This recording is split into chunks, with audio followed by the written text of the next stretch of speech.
Shalom Bapak Ibu peserta Bible Study Perjanjian Baru.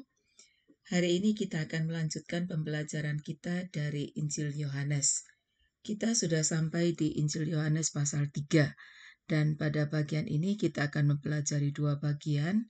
Yang pertama Yohanes 3 ayat 1 sampai 21, percakapan dengan Nikodemus, dan yang kedua Yohanes 3 ayat 22 sampai 36, kesaksian Yohanes tentang Yesus. Yang pertama, kita lihat Yohanes 3 ayat 1 sampai 21, percakapan dengan Nikodemus. Bagian ini tidak ditulis di bagian Injil yang lain atau di bagian Injil sinoptik. Jadi ini merupakan peristiwa yang ditulis dalam Injil Yohanes dan ini merupakan ajaran Yesus yang pertama. Dalam pembelajaran ini kita belajar tentang dua tokoh utama, yaitu Yesus dan Nikodemus.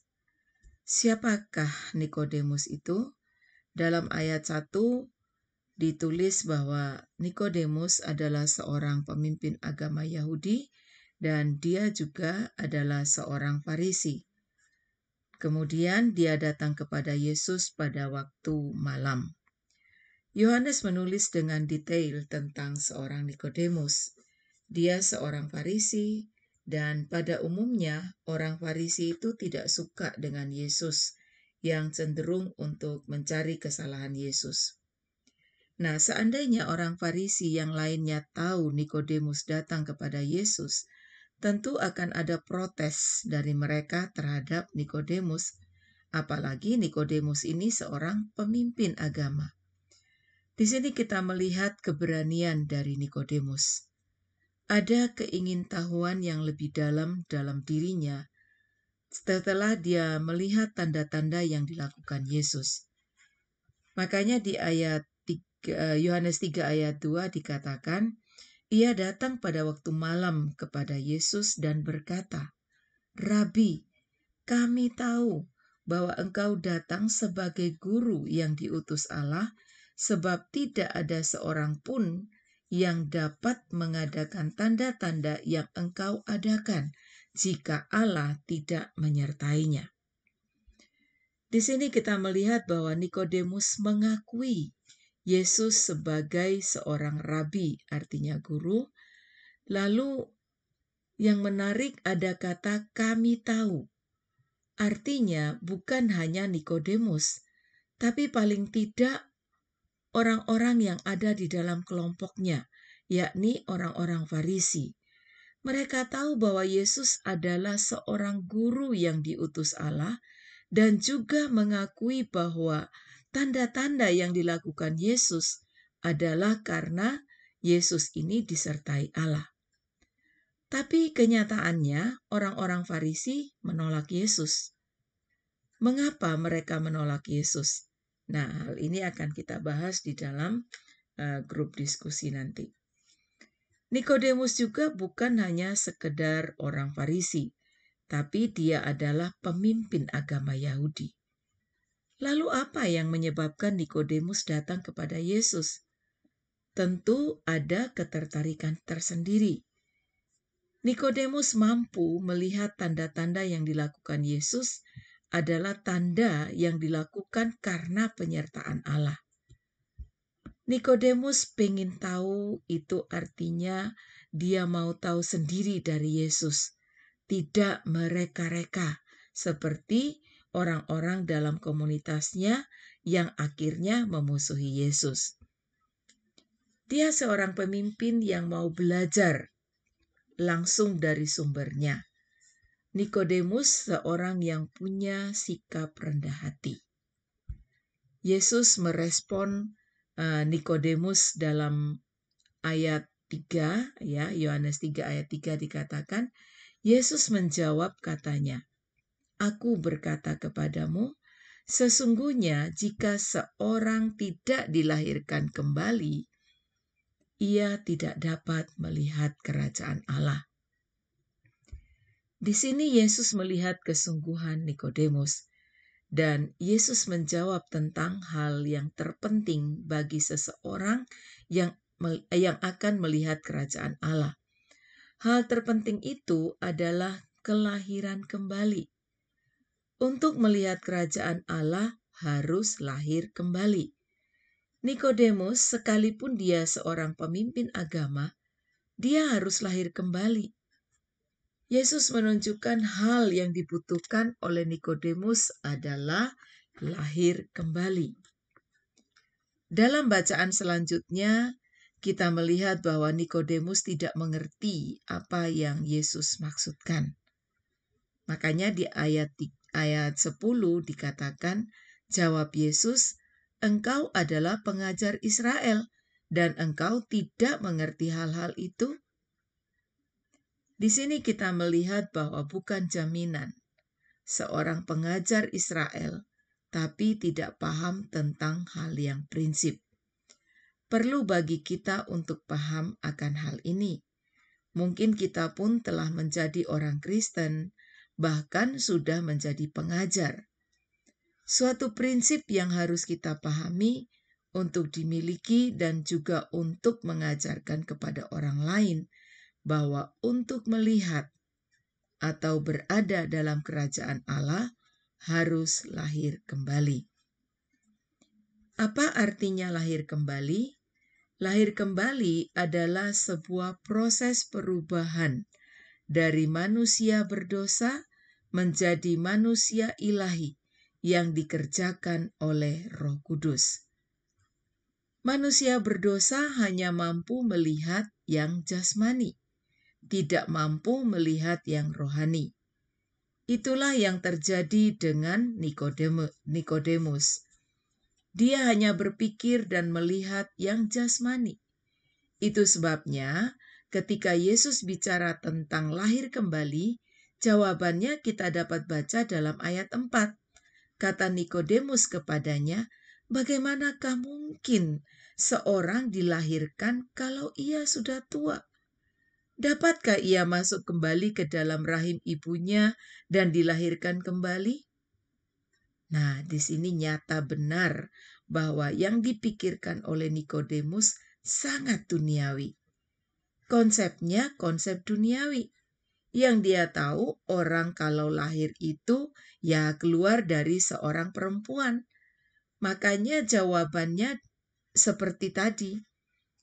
Orang yang berada dalam keadaan berdosa tidak mampu melihat yang rohani.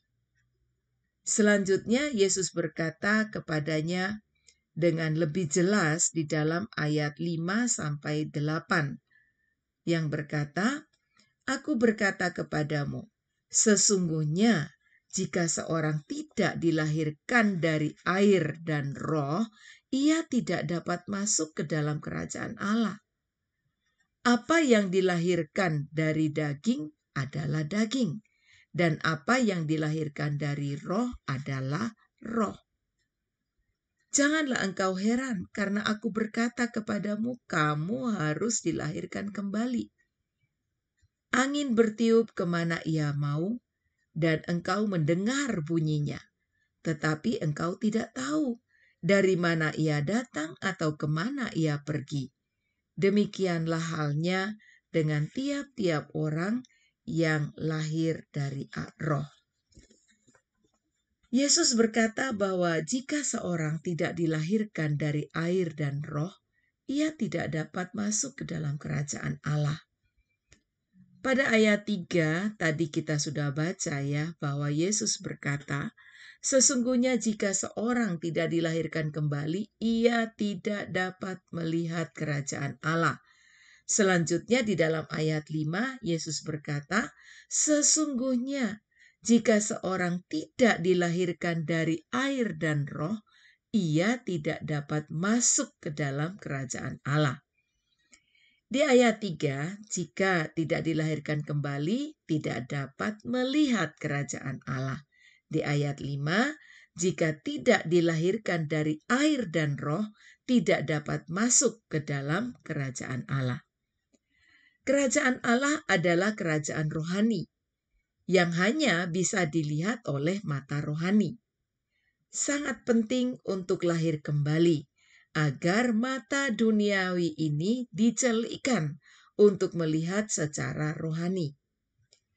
Orang yang masih berada dalam keadaan berdosa, mata rohaninya buta. Dengan lahir kembali, mata rohaninya dicelikkan. Dalam ayat 5 muncul kata dilahirkan dari air dan roh. Ya, lihat di situ R-nya huruf besar ya. Supaya dapat masuk ke dalam kerajaan Allah. Yang Yesus lakukan di sini adalah Yesus sedang mengundang Nikodemus untuk masuk. Bukan hanya sekedar melihat kerajaan Allah. Artinya, jika engkau lahir kembali, dilahirkan dari air dan roh, maka seluruh hidupmu akan berada dalam kerajaan Allah. Kerajaan Allah bicara tentang pemerintahan Allah yang terjadi di dalam diri seseorang yang lahir baru atau lahir kembali. Kehadiran Allah yang nyata akan terjadi di dalam hidupnya. Engkau akan memiliki mata rohani yang mampu melihat hal-hal yang rohani. Nah, apa artinya dilahirkan dari air dan roh? Air merupakan unsur yang digunakan untuk pembersihan atau pembasuhan. Dilahirkan dari air artinya orang yang mau memberi dirinya untuk dibersihkan, orang yang mau bertobat. Lalu pada saat orang itu membuka dirinya untuk mau bertobat, pada saat itulah Roh Kudus akan melahirkannya menjadi manusia rohani atau manusia ilahi. Itulah yang dinamakan dengan lahir kembali. Di atas telah saya katakan bahwa lahir kembali adalah sebuah proses perubahan dari manusia berdosa menjadi manusia ilahi yang dikerjakan oleh Roh Kudus. Kemudian di dalam ayat 6 dikatakan apa yang dilahirkan dari daging adalah daging dan apa yang dilahirkan dari roh adalah roh. Manusia berdosa melahirkan manusia berdosa. Manusia yang dilahirkan oleh roh, yaitu Roh Kudus, menjadi manusia rohani. Di dalam diri manusia rohani ada benih ilahi. Nah, jika kita melihat kembali ke Yohanes pasal 1 ayat 12 sampai 13, di sana dikatakan, tetapi semua orang yang menerimanya diberinya kuasa supaya menjadi anak-anak Allah, yaitu mereka yang percaya dalam namanya. Ayat 13, orang-orang yang diperanakkan, bukan dari darah atau dari daging, bukan pula secara jasmani oleh keinginan seorang laki-laki, melainkan dari Allah. Anak-anak Allah adalah orang-orang yang telah dilahirkan kembali oleh Roh Kudus dan memiliki benih ilahi dari Allah, sehingga orang itu menjadi manusia rohani. Jadi maksudnya anak-anak Allah itu adalah manusia rohani, gitu ya.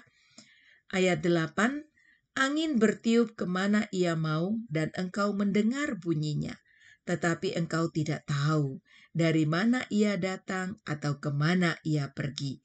Demikianlah halnya dengan tiap-tiap orang yang lahir dari roh. Ayat 8 ini menjelaskan pekerjaan Roh Kudus.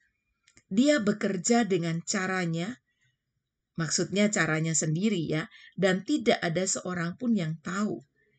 Namun akan ada sebuah pengalaman yang dialami oleh orang yang dilahirkan baru ini. Diumpamakan seperti angin. Kita tidak pernah tahu angin bertiup dari mana dan mau kemana. Tapi kita bisa mendengar bunyinya. Hasil kerja Roh Kudus akan bisa dialami. Sehingga orang yang lahir kembali akan memiliki sebuah pengalaman. Lahir kembali menjadi manusia rohani adalah memulai perjalanan hidup bersama Roh Kudus. Paulus kepada jemaat di Roma berkata, anak-anak Allah dipimpin oleh Roh Allah. Di dalam diri seorang manusia rohani, ada Roh Kudus yang akan menjadi pemimpin, yang akan terus menuntun hidupnya, sehingga pengalaman-pengalaman hidup bersama Tuhan akan dialami secara nyata. Artinya gini, orang itu kalau sudah dilahirkan kembali, dia menjadi manusia rohani, dia punya kepekaan terhadap kehadiran Tuhan di dalam hidupnya. Jadi Tuhan itu menjadi nyata di dalam dia, bukan hanya sekedar dengar kata orang, bukan hanya sekedar beragama seperti itu. Tetapi kehadiran Tuhan secara nyata itu akan dialami secara nyata di dalam hidupnya. Itu maksudnya ya. Nah, terhadap penjelasan Yesus, Nikodemus tetap tidak ngeh gitu ya. Di dalam ayat 9 dikatakan, Nikodemus menjawab katanya, bagaimana ya? Bagaimana mungkin hal itu terjadi? Ayat 10, jawab Yesus, engkau adalah pengajar Israel dan engkau tidak mengerti hal-hal itu. Nah, tadi juga sudah saya bacakan di atas. Ayat 11 dikatakan, aku berkata kepadamu, sesungguhnya kami berkata-kata tentang apa yang kami ketahui dan kami bersaksi tentang apa yang kami lihat. Tetapi kamu tidak menerima kesaksian kami. Ayat 12, kamu tidak percaya waktu aku berkata-kata dengan kamu tentang hal-hal duniawi. Bagaimana kamu akan percaya kalau aku berkata-kata dengan kamu tentang hal-hal surgawi? Jadi hal-hal surgawi itu adalah hal-hal yang bisa dimengerti jika seseorang itu telah mengalami lahir baru. Ya, artinya mata rohaninya sudah dicelikkan, dia tidak buta lagi. Yesus mengingatkan Nikodemus bahwa apa yang telah disaksikan kepada orang-orang Yahudi tidak diterima dan bahkan tidak dipercayai. Yesus telah berkata-kata tentang hal-hal duniawi. Artinya Yesus itu ngomong tentang perkara-perkara yang duniawi ya, yang masih bisa dilihat, yang masih bisa mereka lihat secara langsung gitu ya. Itu pun masih tidak mau percaya. Apalagi kalau bicara tentang hal-hal sorgawi, pastinya juga tidak dipercaya. Itu yang Yesus katakan. Nah, bagaimana dengan Nikodemus? Dalam bagian ini, kita tidak melihat bahwa Nikodemus ambil keputusan untuk bertobat dan lahir kembali. Tetapi di dalam Yohanes pasal 19 nantinya kita akan melihat bahwa Yohanes sebagai penulis kitab Injil Yohanes ini mengatakan atau menulis bahwa Nikodemus adalah salah seorang yang menguburkan mayat Yesus. Pastinya dia menjadi salah seorang murid Yesus, artinya orang yang percaya kepada Yesus. Nah, di ayat 13 dikatakan, tidak ada seorang pun yang telah naik ke sorga selain daripada dia yang telah turun dari sorga, yaitu anak manusia. Ayat 14, dan sama seperti Musa meninggikan ular di padang gurun, demikian juga anak manusia harus ditinggikan. Ayat 15, supaya setiap orang yang percaya kepadanya beroleh hidup yang kekal. Ayat 13-15, Yesus sedang berbicara tentang dirinya kepada Nikodemus. Dia adalah pribadi yang datang dari sorga menjadi anak manusia. Allah yang menjadi manusia yang akan ditinggikan di atas salib. Sama seperti Musa yang meninggikan ular di padang gurun. Yang memandang kepada ular itu akan hidup. Jadi ini peristiwa di mana orang-orang Israel itu biasa ya berbuat dosa terhadap Tuhan dan Tuhan menimpa mereka dengan tulah, dan orang-orang yang memandang kepada ular yang ditinggikan oleh Musa, mereka akan hidup. Demikian pun setiap orang yang memandang kepada salib Kristus dan percaya kepadanya akan beroleh hidup yang kekal. Selanjutnya di ayat 16-21 itu Yesus berbicara tentang bagaimana cara Allah menyelamatkan dunia. Kasih Allah bagi dunia adalah kasih yang sangat-sangat besar, yakni dengan mengaruniakan anaknya yang tunggal, supaya setiap orang yang percaya tidak binasa, melainkan beroleh hidup yang kekal. Allah tidak mau manusia berdosa itu binasa, karena itu diberi jalan supaya selamat dengan cara percaya kepada Yesus. Kedatangan Yesus yang pertama ke dunia bukan untuk menghakimi, tapi untuk menyelamatkan dengan cara manusia yang merespon karya penyelamatan yang telah dikerjakannya di atas kayu salib. Yang percaya pasti selamat, tapi yang tidak percaya dikatakan telah berada di bawah hukuman. Dalam kitab Roma, Rasul Paulus menjelaskan bahwa upah dosa adalah maut atau kebinasaan. Bagi yang tidak percaya, pasti binasa. Dunia dikatakan lebih menyukai kegelapan karena lebih menikmati hidup dalam dosa. Terlihat dari perbuatan-perbuatan mereka yang jahat. Nah, itulah yang dikatakan di dalam Kejadian ya, pasal 6. Orang berdosa itu kecenderungan hatinya adalah berbuat dosa. Dan lebih parahnya, mereka menikmati hidup di dalam dosa itu. Perbuatan-perbuatan jahat manusia menunjukkan bahwa mereka membenci terang, ya, tidak suka kepada terang.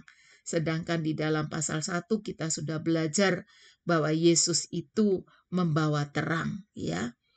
Orang yang percaya Yesus pasti melakukan yang benar karena hidup mereka telah diterangi oleh terang. Nah, Bapak Ibu yang dikasihi Tuhan, di dalam bagian yang pertama ini pembelajaran apa yang bisa kita ambil? Untuk berada di dalam kerajaan Allah harus lahir kembali dari air dan roh. Lahir kembali adalah sebuah proses perubahan dari manusia berdosa menjadi manusia ilahi yang dilakukan atau yang dikerjakan oleh Roh Kudus. Jadi artinya seseorang itu lahir kembali karena Roh Kudus. Keselamatan diberikan bagi mereka yang percaya kepada Kristus. Yang tidak percaya pasti binasa. Orang yang percaya Yesus menyukai terang, dan segala yang diperbuatnya adalah hal-hal yang benar.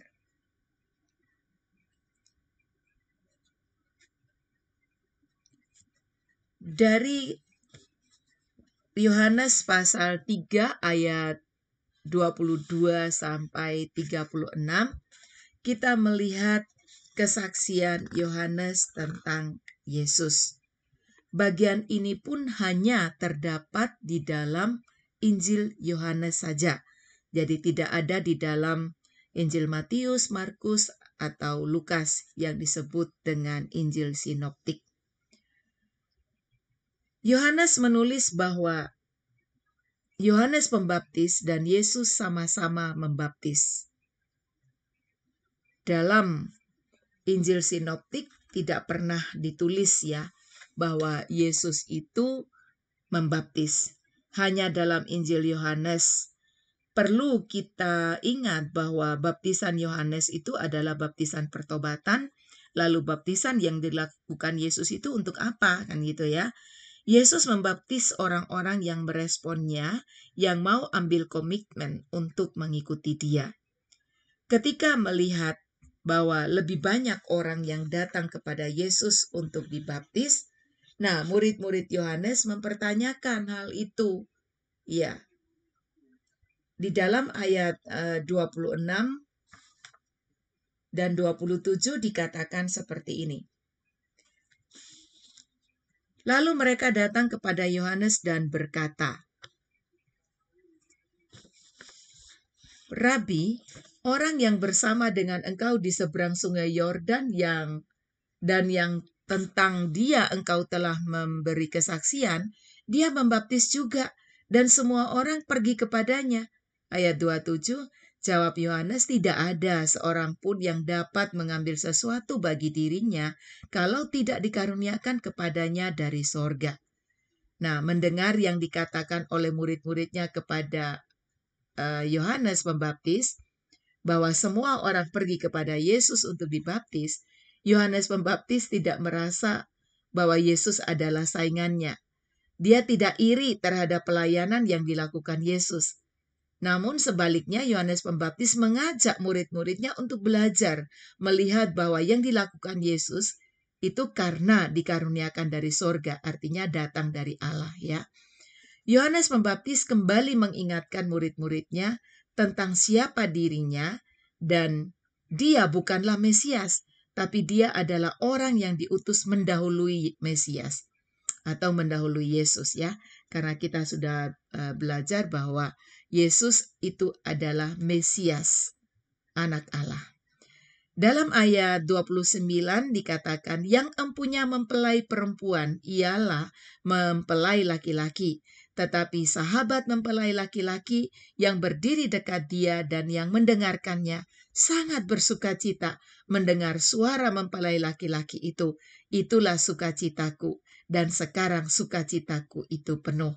Jadi di sini kita melihat Yohanes Pembaptis ini, dia menempatkan dirinya sebagai sahabat mempelai laki-laki, dan kembali dia mengatakan bahwa Yesus itu adalah mempelai laki-laki.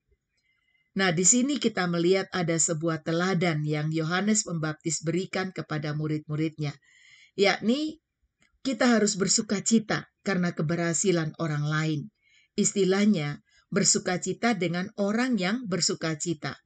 Yohanes Pembaptis memposisikan dirinya sebagai sahabat mempelai laki-laki, yaitu Yesus sendiri. Dia tidak melihat Yesus sebagai saingan atau musuhnya, tetapi dia melihat Yesus sebagai sahabat. Dan di ayat 30, Yohanes berkata, ia harus makin besar, tetapi aku harus makin kecil. Maksudnya Yohanes Pembaptis loh ya. Jadi bukan Yohanes sebagai penulis Injil Yohanes.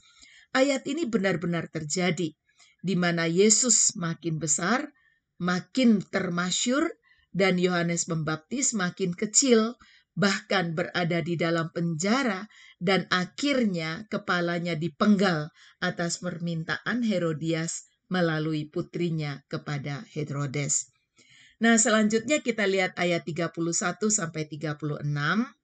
Yohanes Pembaptis kembali bersaksi tentang siapa Yesus. Yesus datang dari sorga. Yesus memberikan kesaksian tentang apa yang dilihat dan didengarnya dari Bapa, namun tidak ada yang mau menerima kesaksian Yesus. Yang menerima kesaksian Yesus pasti mengakui Allah itu adalah benar. Yesus sebagai anak Allah memiliki otoritas penuh dari Bapa, dan yang percaya kepada Yesus beroleh hidup yang kekal. Sedangkan yang tidak taat kepada Yesus tidak akan melihat hidup, melainkan murka Allah tetap ada atasnya. Nah, di sini kita mengingat kembali bahwa Yesus datang dengan misi untuk menyelamatkan manusia berdosa. Nah, kalau manusia berdosa ini tidak mau percaya dan tidak taat kepada Yesus, ya pastinya dia akan tetap berada di dalam murka Allah, yang dikatakan di dalam kitab Roma oleh Paulus tadi, upah dosa ialah maut. Nah, Bapak Ibu, pembelajaran apa yang kita bisa pelajari dari bagian ini? Jangan merasa iri terhadap keberhasilan pelayanan yang dilakukan orang lain. Tetap semangat melakukan apa yang dipercayakan padamu. Biarlah masing-masing kita melakukan tugas dan panggilan kita masing-masing. Iri hati itu tidak membuat kita lebih baik. Sebaliknya akan membuat kita gagal fokus. Melihat orang lain lebih sukses, seharusnya kita ikut bersukacita. Ini menunjukkan bahwa kita memiliki kedewasaan iman. Sebagai orang yang percaya kepada Yesus, Biarkan Yesus makin nyata di dalam hidup kita. Nyatakan Yesus, itu maksudnya ya. Percaya kepada Yesus berarti berjalan bersama Yesus. Taat melakukan yang diperintahkannya ataupun yang dikehendakinya. Mulai dari kapan? Dari sekarang sampai pada kekekalan. Ada sebuah kontinuitas ya, berjalan bersama dengan Yesus. Dan hidup yang kekal itu adalah sebuah kepastian jika kita benar-benar ikut Yesus. Bapak Ibu yang dikasihi Tuhan, ini yang bisa saya sampaikan kepada kita. Jika ada pertanyaan, kita akan ketemu di grup WhatsApp nanti. Selamat bertumbuh dan teruslah bertumbuh makin mantap di dalam Tuhan Yesus. Tuhan Yesus memberkati.